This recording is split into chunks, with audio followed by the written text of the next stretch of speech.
الحمد لله وحده والصلاة والسلام على من لا نبي بعده أما بعد أعوذ بالله من الشيطان الرجيم بسم الله الرحمن الرحيم أم كنتم شهداء إذ حضر يعقوب الموت إذ قال لبنيه ما تعبدون من بعدي قالوا نعبد إلهك وإله آبائك إبراهيم وإسماعيل وإسحاق إلها واحدا ونحن له مسلمون. وعن عمرو بن أخطب رضي الله تعالى عنه قال صلى بنا رسول الله صلى الله عليه وسلم الفجر ثم صعد إلى المنبر فخطب حتى حضرت الظهر ثم نزل فصلى ثم صعد إلى المنبر فخطب حتى حضرت العصر ثم نزل فصلى ثم صعد إلى المنبر فخطب حتى أخبر رسولنا صلى الله عليه وسلم بما هو كان وبما هو كائن فأعلمنا أحفظنا أو كما قال عمرو بن الأخطب. نہایت ہی محترم حضرات علماء کرام، ائمہ کرام، مکاتب دینیہ اسلامیہ کے صدور، نظما اور تمام ہی اساتذہ اعظام، السلام علیکم ورحمۃ اللہ وبرکاتہ.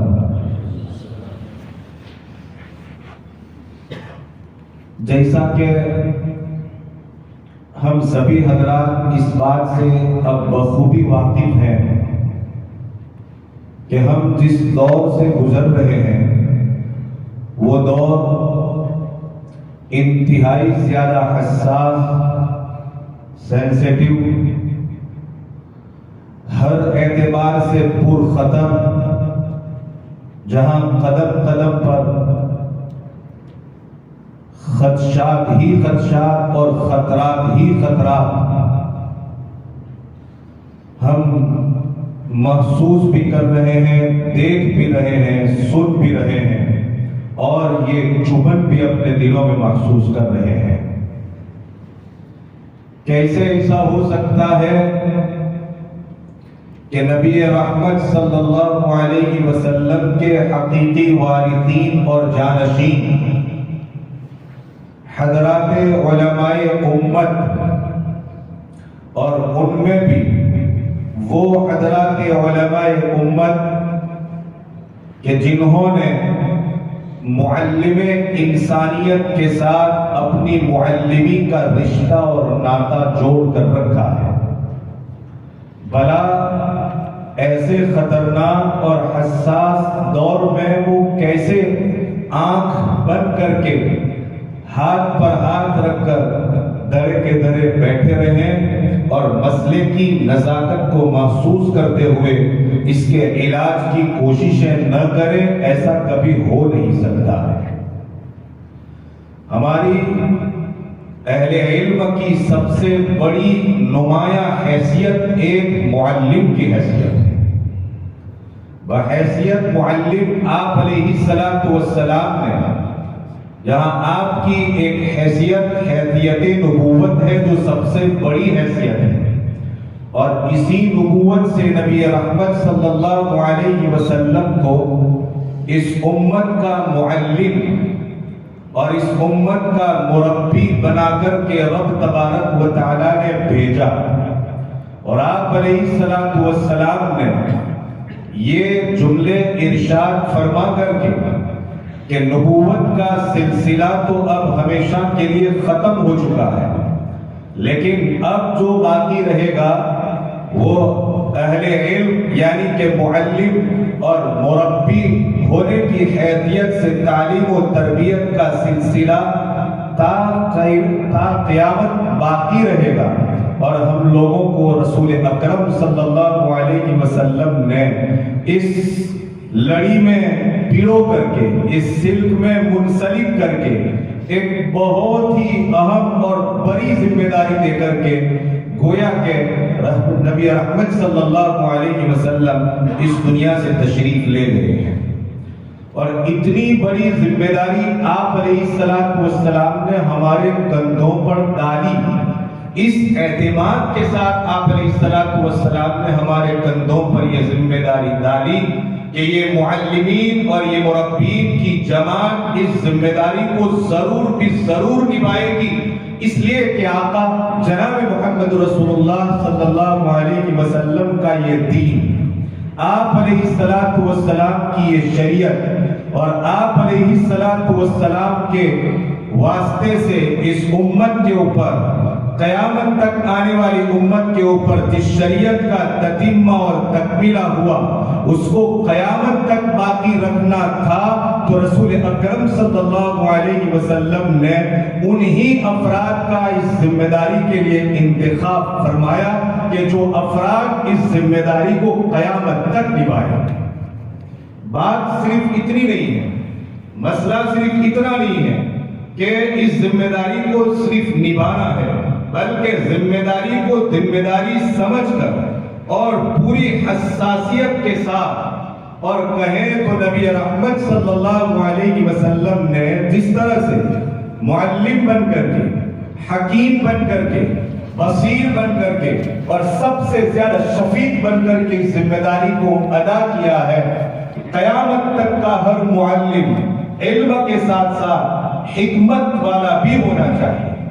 حکمت کے ساتھ ساتھ بصیرت و بصارت والا بھی ہونا چاہیے، اور بصیرت و بصارت کے ساتھ ساتھ شفقت والا بھی ہونا چاہیے، تاکہ ان اوصاف کا حامل معلم اپنے ماتحتوں کی ہر طرح سے رہنمائی کر سکے، ہر طرح سے رہنمائی کر سکے۔ اس روئے زمین کے اوپر اللہ تبارک و تعالیٰ کی جن نعمتوں کا انسانوں کے اوپر فیضان ہے، ان تمام نعمتوں میں سے سب سے بڑی نعمت کا جو فیضان ہے وہ فیضان حضرات علماء اور اساتذہ کرام کی یہ جماعت بخوبی جانتی ہے، لیکن وَذَكِّرْ فَإِنَّ الذِّكْرَ تَنفَعُ الْمُؤْمِنِينَ کے پیش نظر ایک مذاکرے کے عنوان سے میں کہنا چاہتا ہوں، وہ نعمت سب سے بڑی نعمت ایمان کی نعمت ہے۔ اس ایمان کی نعمت کے مقابلے میں دوسری کوئی نعمت اس کا تقابل ہی نہیں ہو سکتا۔ اتنی عظیم نعمت، اتنی بڑی نعمت، مگر اسی نعمت کی طرف سے آج بے توجہی ہمیں نظر آ رہی ہے، ہم محسوس کر رہے ہیں اس بات میں، اسی نعمت کی طرف سے بے توجہی جو امت میں بھی اور ان لوگوں میں بھی جو مسلمان معاشرے کے اندر زندگی گزار رہے ہیں، لیکن ہم دیکھتے ہیں کہ معمولی ہوا کے جھونکے آتے ہیں، طوفان آتے ہیں اور اپنے ایمان کے سودے ہو جایا کرتے ہیں۔ پھر یہ کہ منصوبے بنائے جا چکے ہیں، اسکیمیں اس کے لیے تیار ہو چکی ہے، نیا نصاب اور نیا نظام تعلیم مرتب ہو چکا ہے، اور ہر اعتبار سے اس کو ہمارے اوپر مسلط کرنے کی پلاننگ بھی ہو چکی ہے، اور اس سلسلے میں جس پہلو کو اختیار کیا جا سکتا ہے، ترغیب کا پہلو، ترہیب کا پہلو، زبردستی کا پہلو، ڈرانے کا، دھمکانے کا پہلو، ان سب کے لیے ایک لانگ ٹرم منصوبہ تیار ہو چکا ہے، مگر اس لانگ ٹرم منصوبے سے ایک معلم حکیم، ایک معلم بصیر اور ایک معلم شفیق کبھی بھی گھبراتا نہیں، کبھی اپنے ہتھیار نہیں ڈالتا ہے۔ قاری صاحب نے جیسا کہا، تمہاری طاقتیں ہیں تو ہمارا خدا ہے، تمہارے پاس اپنی طاقتیں ہیں، ایمان آپ کے پاس ہے، ایمان کے اندر بیٹھ کر کے تعلیم کے منصوبے بنانے والے انٹلیکٹ آپ کے پاس ہے، یہ سب کچھ ہو سکتا ہے، لیکن ہم ذو القوت المتین خدا کو ماننے والے لوگ ہیں، اور اس میں بھی ہم خواص کا طبقہ صفات خداوندی سے جتنا واقف ہے اور کوئی واقف نہیں ہو سکتا ہے۔ ایک ایک صفت کا استحضاء حضرات علماء کو ہے، اور خدا کی قدرت اور خدا کی ذات اور اس کی طاقت کو ہم جتنا جانتے ہیں امت کا کوئی فرد اتنا نہیں جانتا ہے۔ ایسے میں اس امانت کی اور اس نعمت کی حفاظت ہمیں خود بھی کرنی ہے، اور ہماری ماتحتی میں اور ہماری تربیت میں آنے والے بچے، جو کہا جائے تو بچے ہیں، بظاہر کچے ہیں، لیکن دماغ کے اعتبار سے اتنے پکے اور اتنے مضبوط ہے کہ اس وقت اگر ان کے اندر، ان کے دماغوں میں جس بات کی تخم ریزی کی جائے گی، وہ ایسا تناور درخت بلکہ اس سے بھی زیادہ قداور اور اس سے بھی زیادہ طاقتور بن کر کے تیار ہوگا، کہ پھر یہ طوفان اور یہ اسکیمیں اور یہ گندی پلاننگ اور یہ پروپیگنڈے ان کا کچھ بھی نہیں بگاڑ سکتے ہیں۔ یہ میری اور آپ کی تربیت میں ہے، ہم معلم بھی ہیں، ہم مربی بھی ہیں، ہم ان کے ایمان کی حفاظت کے لیے جو ہو سکتا ہے، یہ میری اور آپ کی سب سے اہم ذمہ داری ہے۔ تمام ذمہ داریوں میں فرسٹ پرائیورٹی اگر کسی چیز کو دی جا سکتی ہے تو ایمان کو دی جا سکتی ہے۔ مجھے یاد پڑتا ہے کہ ہمارے توحید پر کام کرنے والے علماء، توحید کی دعوت میں اسپیشلسٹ جن کو کہا جاتا ہے، ان علماء میں سے بعض علماء نے تو یہاں تک کہا کہ قرآن بعد میں سیکھے تو چل سکتا ہے، لیکن ایمان اور عقائد ان کو سب سے پہلے سکھایا گیا۔ قرآن بعد میں سیکھے تو چل سکتا ہے، لیکن عقیدہ ان کو پہلے سکھایا جائے، اس لیے کہ جناب محمد رسول اللہ صلی اللہ علیہ وسلم نے بھی امت کو ایمان اور عقیدہ سب سے پہلے سکھایا۔ 23 سال سے پہلے جب آغاز ہوا تھا دعوت کا، تو سب سے پہلے جو چیز سکھائی نبی رحمت صلی اللہ علیہ وسلم نے، وہ یہی تو تھی، لا الہ الا اللہ محمد رسول اللہ، نہیں ہے کوئی معبود سوائے اللہ کے۔ محمد رسول اللہ صلی اللہ علیہ وسلم اللہ کے بندے اور اللہ کے پیغمبر ہے۔ یہ سب سے پہلا کلمہ نبی پاک علیہ السلام نے اس دم توڑتے ہوئے معاشرے کے اندر پیش کیا تھا، اور اسی کی سب سے پہلے آپ علیہ السلام نے محنت فرمائی۔ پھر قرآن تو 23 سال میں نازل ہوا، دھیرے دھیرے دھیرے دھیرے دھیرے وہاں تک پہنچا۔ اس لیے اس امت کی بچوں کی خصوصاً اور اس امت کے جوانوں کی ایمان و عقائد کے اعتبار سے تربیت کرنا یہ ہر وقت کی ضرورت تھی، مگر اس وقت کی سب سے اہم ضرورت ہے۔ یہ ہر پورے عالم کی ضرورت تھی، مگر وطن عزیز کی سب سے بڑی ضرورت ہے، اس لیے کہ ماڈل وہ اختیار کیا گیا ہے جو ماڈل 1450 سال پہلے خیبر کے یہودیوں نے اختیار کیا تھا۔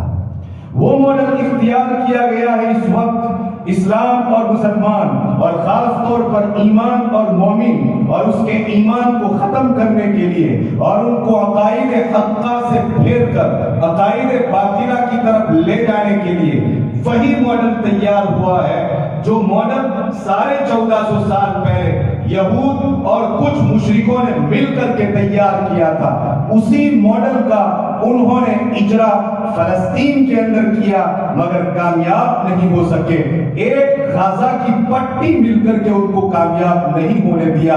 چہ جائے کہ اس وطن عزیز کو جو عریض کئی مربع کلومیٹر، لاکھوں مربع کلومیٹر میں پھیلا ہوا یہ وطن عزیز، اور جس میں 25 کروڑ مسلمان مل کر کے کیسے اس ماڈل کو کامیاب ہونے دے سکتے ہیں؟ نہیں ہو سکتا ہے، کبھی نہیں ہو سکتا ہے۔ انگریز جب اپنی اس پوری طاقت کے ساتھ اس ملک میں آیا تھا، اور اسی ایمان کو ختم کرنے کے لیے، جبکہ مسلمانوں کی تعداد چند کروڑوں میں تھی، زیادہ نہیں تھی، 5 یا 7 کروڑ مسلمان تھے اس وقت، اس سے زیادہ ہماری تعداد نہیں تھی، اور پورا یورپ کی طاقت کو لے کر کے یہاں پر اکٹھے اور جمع ہو گئے تھے،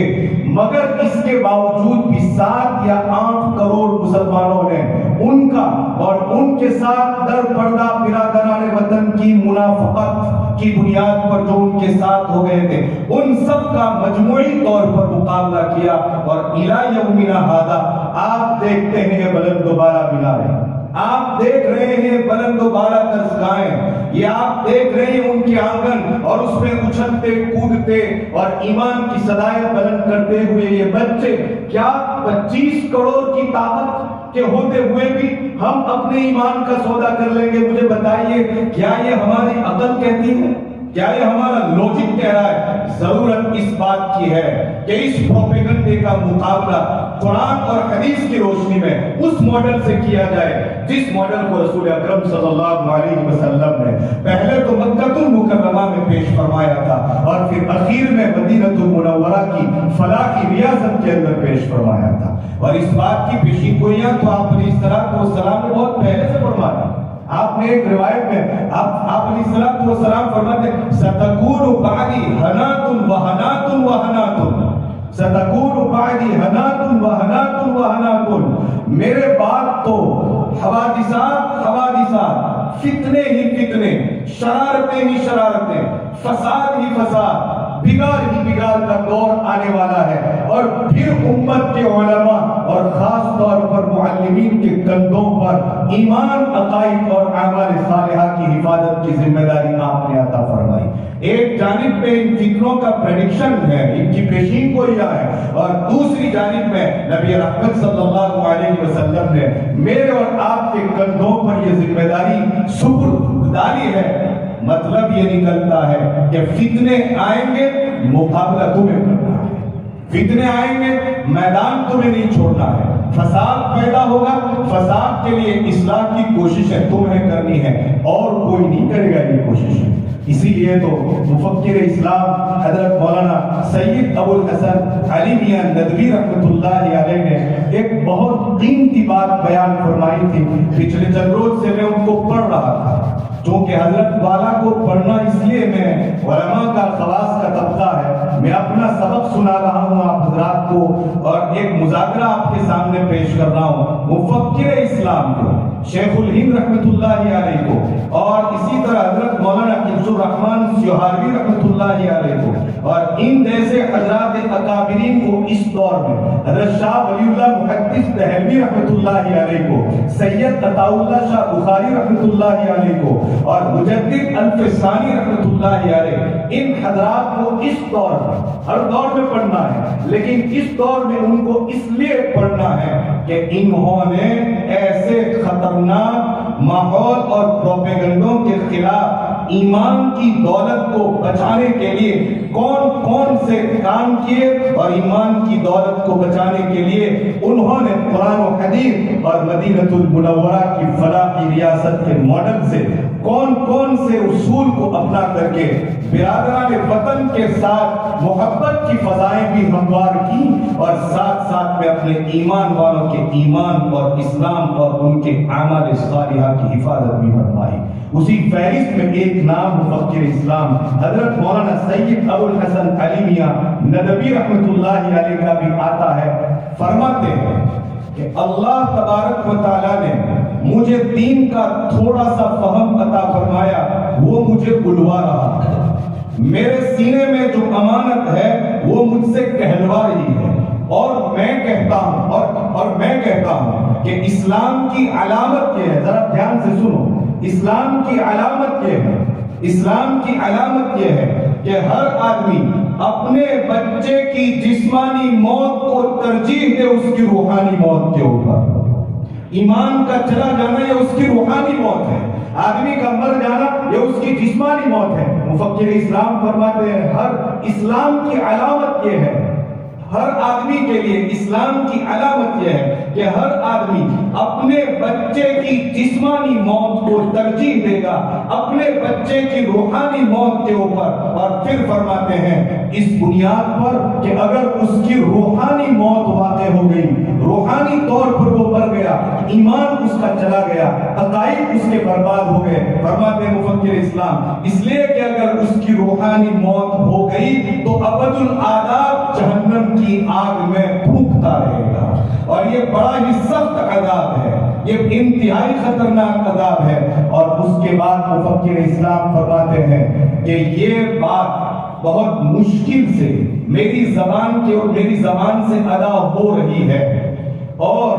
اصحاب اولاد والدین سے میں یہ بات کہنا چاہتا ہوں، یا اصحاب اولاد والدین سے میں یہ بات کھل کر کے کہنا چاہتا ہوں، قریب الفاظ تھوڑے فرق کے ساتھ۔ حافظہ اتنا میرا مضبوط بھی نہیں ہے، لیکن پھر بھی کوشش کر رہا ہوں کہ فرماتے ہیں کہ مگر ایمان کا تقاضا یہ ہے، والدین سے کہنا چاہتا ہوں کہ ایمان کا تقاضا یہ ہے کہ ہر آدمی کو اس بات کی دعا کرنی چاہیے کہ اللہ اگر میرے بچے کا ایمان سلامت رہتا ہے، دھیان سے سنو، اگر میرے بچے کا ایمان سلامت رہتا ہے اور میرا بچہ اگر یوم حشر کو اللہ کے رسول کے سامنے مسلمان بن کر کے اٹھتا ہے اور رسول اکرم صلی اللہ علیہ وسلم کی شفاعت کا حقدار بنتا ہے تو اس کو زندہ رکھ، اور اگر ایسا نہیں تو پھر اس کو دنیا سے اٹھا۔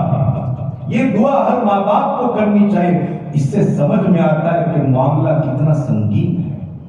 ہم یہاں بچوں کے اولیاء تو موجود نہیں ہیں، ماں باپ تو موجود نہیں ہیں، لیکن علماء اور آپ حضرات نے پڑھا ہے کہ ایک معلم بچے کے جسمانی باپ سے بھی بڑی حیثیت کمالی ہوا کرتا ہے۔ ہم سب ان کے روحانی اولاد ہیں۔ ضرورت ہے اس بات کی کہ ہم روحانی باپ ہیں، روحانی باپ ہونے کی حیثیت سے ہماری تربیت میں آنے والے بچوں کی فکر کریں اور رسول اکرم صلی اللہ علیہ وسلم کا ماڈل اختیار کیا جائے، آپ کا اسوہ اور نمونہ اختیار کیا جائے۔ آپ منبر پر بیٹھیں، جیسے کہ حضرت عمرو ابن آخری بات کہہ کر کے بات کو ختم کرتا ہوں، مجھے بھی 1 گھنٹے کے لیے بات کرنی تھی لیکن ہماری ٹرین آدھا گھنٹہ ویسے ہی تاخیر سے چلتی ہے، اس لیے میں اپنی بات کو بس اس روایت کی روشنی میں ختم کر دیتا ہوں۔ حضرت عمرو ابن خطاب فرماتے ہیں رضی اللہ تعالیٰ عنہ کہ رسول اکرم صلی اللہ علیہ وسلم نے ہمیں فجر کی نماز پڑھائی۔ فجر کی نماز پڑھانے کے بعد آپ علیہ السلام منبر پر چڑھ گئے اور آپ خطبہ دیتے رہے یہاں تک کہ ظہر کی نماز کا وقت ہو گیا۔ پھر آپ نے ظہر کی نماز پڑھائی، پھر خطبے کے لیے پھر منبر پر چڑھے، پھر خطبہ دیا، عصر ہوئی، عصر تک خطبہ دیتے رہے، پھر مغرب تک خطبہ دیتے رہے، اور پھر فرماتے ہیں حضرت عمرو بن اخطب رضی اللہ تعالیٰ عنہ کہ اللہ کے رسول نے صبح سے لے کر کے مغرب تک میں جو پہلے ہو چکا اس کو بھی بیان فرمایا اور جو آئندہ ہونے والا تھا اس کو بھی بیان فرمایا۔ اعلمنا احفظنا، جس کا جتنا حافظہ تھا اس کو اتنا ہی یاد ہے، جس کا حافظہ زیادہ تھا وہ اس کو زیادہ اس کو یاد رہا۔ پھر ہر ایک نے باتیں بیان فرمائی۔ اس روایت سے استدلال کرتے ہوئے میں آپ سے کہتا ہوں، ہمارے پاس آنے والے بچے 2.5 گھنٹے آتے ہیں،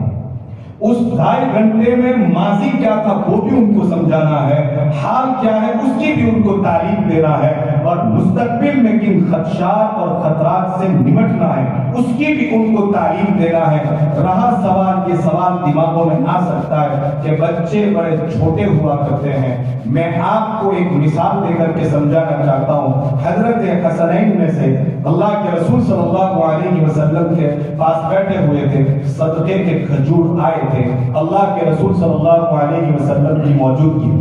میں انہوں نے وہ اپنے منہ کے پاس اٹھایا ہی تھا، اللہ کے رسول نے ان سے فرمایا تھا رہنے دیجو، ہم لا نأکل صدقۃ، ہم صدقہ کھانے والی قوم نہیں ہیں۔ آپ سمجھئے، میں ایک اور مثال دے کر کے بچوں میں کتنی اسپرٹ ہوتی ہے، بچے کتنے اسٹرانگ ہوتے ہیں کسی چیز کو اخذ کرنے کے بعد میں۔ آپ نے ہر ایک اس بات کی شہادت دے گا کہ مکتب کی تعلیم میں ہم نے اور آپ نے اساتذہ سے جو بات پڑھی تھی وہ آج بھی یاد ہے، یہاں تک کہ مدارس اسلامیہ میں آنے کے بعد جو باتیں پڑھی وہ سب یاد نہیں رہتی، لیکن مکتب میں ہم نے جو باتیں پڑھی تھی وہ سب کی سب ہمیں اکثر و بیشتر کیسی ہے آج بھی ازبر ہے۔ وہ استاد کا وہ علامتیں اور وہ نشانیاں بھی یاد ہے، وہ کیسے بیٹھتے تھے وغیرہ وغیرہ۔ آپ دیکھیں بچوں کی تربیت ابھی سے ہوتی ہے۔ غزوہ بدر کے موقع پر حضرت عوف ابن حارث رضی اللہ تعالیٰ عنہ، ایک روایت کے مطابق، دوسری روایت کے مطابق حضرت عوف اور حضرت معاذ کی ابن حارث رضی اللہ تعالیٰ عنہ، اور ایک روایت کے مطابق حضرت معاذ اور حضرت معوذ رضی اللہ تعالیٰ عنہ 2 بچے ہیں۔ بدر کا میدان تیار ہے، عبد الرحمن ابن عوف رضی اللہ تعالیٰ عنہ تشریف فرمائے صف اول میں بالکل آگے۔ عبد الرحمن ابن عوف رضی اللہ تعالیٰ عنہ کا خود کا بیان ہے کہ میں نے اپنی دائیں اور بائیں جانب دیکھا تو دیکھا کہ 2 بچے ہیں، ان کو اگلی صف میں دیکھ کر کے مجھے خدشہ لاحق ہوا کہ کہیں ایسا نہ ہو کہ دشمن میرے دائیں بائیں کو کمزور سمجھ کر کے میرے اوپر حملہ نہ کر دے۔ ابھی تو میں یہ سوچ ہی رہا تھا، اتنے میں میری دائیں جانب سے ایک نے پوچھا، چچا جان آپ ابو جہل کو پہچانتے ہو؟ اسپرٹ دیکھو، ایک بچے کی اسپرٹ۔ چچا جان آپ ابو جہل کو پہچانتے ہو؟ عبد الرحمن بن عوف رضی اللہ تعالیٰ عنہ فرماتے ہیں ابو جہل کا آپ کو کیا کام ہے؟ کہا ہاں میں نے سنا ہے کہ وہ رسول اکرم صلی اللہ علیہ وسلم کی شان میں گستاخی کرتا ہے۔ میں نے سنا ہے کہ رسول اکرم صلی اللہ علیہ وسلم کی شان میں گستاخی کرتا ہے۔ میں چاہتا ہوں کہ یموت اعجل منا، ہم میں سے جو بھی جلدی ہوگا وہ مرے گا، یا تو میں اس کو ماروں گا یا میں مر جاؤں گا۔ آپ دیکھیں تو صحیح کیا اسپرٹ تھی افرا، حضرت افرا رضی اللہ تعالیٰ عنہ نے کیا تربیت فرمائی۔ حالانکہ ایک عورت ہے، یہ 3 بیٹے حضرت عوف، حضرت معاذ اور حضرت معوذ رضی اللہ تعالیٰ عنہ حضرت حارث کے بیٹے ہیں۔ افرا کا پہلا نکاح حضرت حارث رضی اللہ تعالیٰ عنہ سے ہوا تھا اور ان کا انتقال ہو گیا تھا۔ یہ پوری تربیت کون کر رہی ہے؟ ایک ماں تربیت کر رہی ہے افرا کی۔ اور ایک خصوصیت بتاؤں میں آپ کو، پھر انہوں نے دوسری شادی کی تھی، دوسری شادی کے اوپر ان کے 4 بیٹے پیدا ہوئے تھے، حضرت خالد، حضرت ایاس، حضرت عامر اور چوتھا نام ذہن سے نکل رہا ہے، اور 4 بیٹے، کل ملا کر کے ان کے 7 بیٹے تھے۔ بڑی عجیب بات، مذہب اسلام کی سب سے پہلی اور فیصلہ کن جنگ جس کو جنگ بدر کہا جاتا ہے، افرا کے 7 بیٹے جنگ بدر کے اندر شریک۔ یہ تربیت تھی، مائیں تربیت کرتی ہے، باپ تربیت کرتے ہیں، استاد تربیت کرتے ہیں۔ میرے کہنے کا منشا یہ ہے کہ اب تک ہم نے تعلیم الاسلام پڑھائی، عقائد کو پڑھایا، ہم نے اور بھی بہت سارے عقائد کو پڑھایا، لیکن اب صرف پڑھانا نہیں ہے، پڑھانے کے ساتھ ان کی وہ تربیت کرنی ہے، اس لیے کہ نصاب تعلیم ہمارے سامنے انتہائی زیادہ خطرناک ہے، بہت خطرناک ہے۔ علماء کی اب ذمہ داری اور پڑ گئی کہ معلوم کریں کہ اسکولوں میں ان کو عقائد سے متعلق کیا پڑھایا جا رہا ہے، اور پھر آ کر کے اس کا تقابل کریں، چونکہ قرآن ہمیشہ ہمیش کی کتاب ہے، نبی رحمت صلی اللہ علیہ وسلم کی تعلیمات چونکہ رسول عالمگیر ہے، یونیورسل ہے، آپ علیہ السلام کی تعلیم بھی عالمگیر ہے، یونیورسل ہے۔ یہ ایک ایسی تعلیم ہے کہ جو کسی دور میں ریجیکٹ نہیں ہو سکتی ہے، چاہے ایمان اس کو ریجیکٹ کر دے، معاشرہ کبھی اس کو ریجیکٹ نہیں کرے گا، یاد رکھنا اس بات کو۔ ایمان ریجیکٹ کر سکتے ہیں، پارلیمنٹ اس کو ریجیکٹ کر سکتی ہے، اس لیے کہ وہ چند ایرے گیرے نٹھو کھیلوں کا جٹھا ہوا کرتا ہے، یہ ریجیکٹ کر سکتے ہیں۔ اور بڑے افسوس کے ساتھ یہ بات کہہ رہا ہوں، انتہائی زیادہ خطرناک سنیچر کے روز محمد عارف خان نے چند انٹلیکچوئل افراد کے درمیان میں ایک انٹرویو یا کہہ لیجیے کہ ایک پریس کانفرنس قائم کی، جس کو برسر اقتدار پارٹی اپنے بیلٹ کے ذریعے صدارت کے لیے ان کو بیلٹ دینے جا رہی ہے۔ میں نے ان کو سنا، اس دلچسپی کے ساتھ سنا کہ یہ شاید ممکن ہے کہ آئندہ کل ہمارے صدر جمہوریہ بن جائے، راشٹرپتی بن جائے، تو بھلا ان سے ہم کیا امیدیں رکھ سکتے ہیں، کیا توقعات رکھ سکتے ہیں۔ تقریباً میں نے ان کو 40 سے 45 منٹ تک لائیو سنا۔ ان کو ایک تو کئی زبانوں کے اوپر مہارت حاصل ہے، انگریزی پر، اردو پر بڑا اچھا اردو بولتے ہیں، بہت اچھی ہندی جانتے ہیں، بہت اچھی سنسکرت جانتے ہیں، کچھ اچھی باتیں بھی انہوں نے کہی۔ لیکن جب اینکر نے ان سے ایک سوال کیا تھا، جو اس وقت توہین رسالت کا مسئلہ چل رہا ہے، اور توحید رسالت کی بنیاد پر ہمارے جذبات جو مجروح ہوئے اور ان جذبات کی مجروحیت کی بنیاد پر توحید رسالت کرنے والوں کو جو سزا اور جو کیفر کردار تک پہنچانے کے لیے جو احتجاجات درج کروائے گئے، اس کے اوپر اینکر نے ان سے سوال کیا۔ سوال کیا تھا، جواب کیا تھا؟ میں حیران تھا کہ آئندہ صدر جمہوریہ بنے، اللہ سے دعا کرتے ہیں اللہ ان کا جتنا خیر ہے وہ خیر ہمارے لیے مقدر فرما، اور ان کے اندر جتنا شر ہے اس شر سے ہم سب کی پوری حفاظت فرما۔ کیا فرمایا کہ ان کے مدارس میں پڑھایا کیا جاتا ہے، یہ وہی نصاب پڑھایا جاتا ہے جو دور سلطنت کا نصاب ہے۔ اللہ اکبر! کیا آپ نے اس کو دور سلطنت تک منحصر کر دیا قرآن کو؟ کیا آپ نے نبی اکرم صلی اللہ علیہ وسلم کی تعلیم کو دور سلطنت، آپ سمجھتے ہیں نا مغل سمراٹ کے زمانے کا یہ نصاب ہے، absolutely reject۔ آپ کی اس بات کو ہم کسی بھی صورت میں تسلیم نہیں کریں گے، نہیں کر سکتے ہیں۔ یہ خدشات ہے، یہ ایک ماڈل مسلمان نام کا تیار کر کے میرے اور آپ کے اوپر رکھا جائے گا، اور پھر